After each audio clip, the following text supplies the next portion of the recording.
அனைவருக்கும் வணக்கம். தினம் ஒரு ஆசன பயிற்சியில் இன்னைக்கு நம்ம பார்க்கக்கூடிய பயிற்சி வந்து தடாசனம். மிகவும் எளிமையான பயிற்சியாக தான் தெரியும்.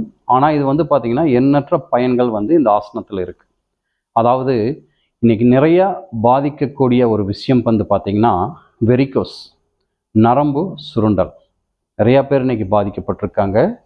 முக்கியமாக வந்து பெண்கள் அதிகமாக பாதிக்கப்பட்டிருக்காங்க.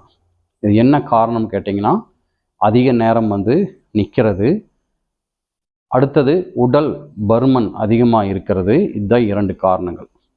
இந்த வெரிகோஸ் வந்துட்டுனாலும் இல்லை வராமல் நம்ம தடுக்கணும் அப்படின்னா இந்த தடாசனம் ரொம்ப ஒரு பயனுள்ளதாக இருக்கும்.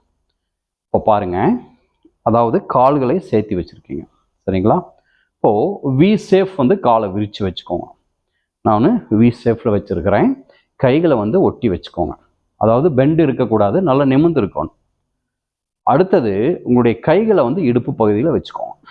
வச்சுட்டு உங்களுடைய கால் எவ்வளோ தூரம் மேலே தூக்கி விரலில் நீங்கள் பேலன்ஸ் கொடுத்து நிற்க முடியுமோ அவ்வளோ தூரம் நிற்கணும். இப்படி நிற்கிறப்ப வந்து பார்த்தீங்கன்னா உங்களுடைய பின் பக்கம் இருக்கக்கூடிய அந்த கால்களுடைய நரம்புகள் வந்து நல்லா இழுக்கிறது உங்களுக்கு தெரியும். குதிங்கால் இருக்கக்கூடிய நரம்புகள் இழுக்கிறது வந்து நல்லா தெரியும்.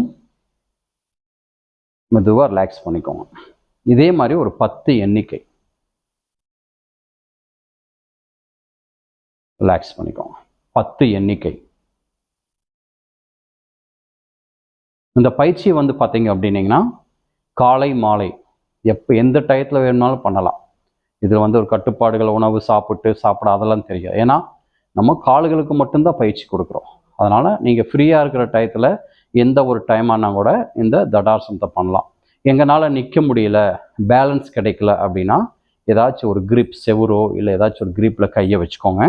வச்சுட்டு ஒரு 10 டைம்ஸ் ரெகுலராக காலை மாலை பண்ணிங்கன்னா இந்த வெரிகோஸ் பிரச்சனை வராது. வந்தவங்களுக்கு ஆரம்ப ஸ்டேஜில் கட்டுப்படுத்தும். இது வந்து இந்த டெய்லியும் செய்யுங்க. மீண்டும் நாளை வேறொரு ஆசனத்தில் சந்திப்போம். உங்கள் யோகா பிரகாஷ். நன்றி.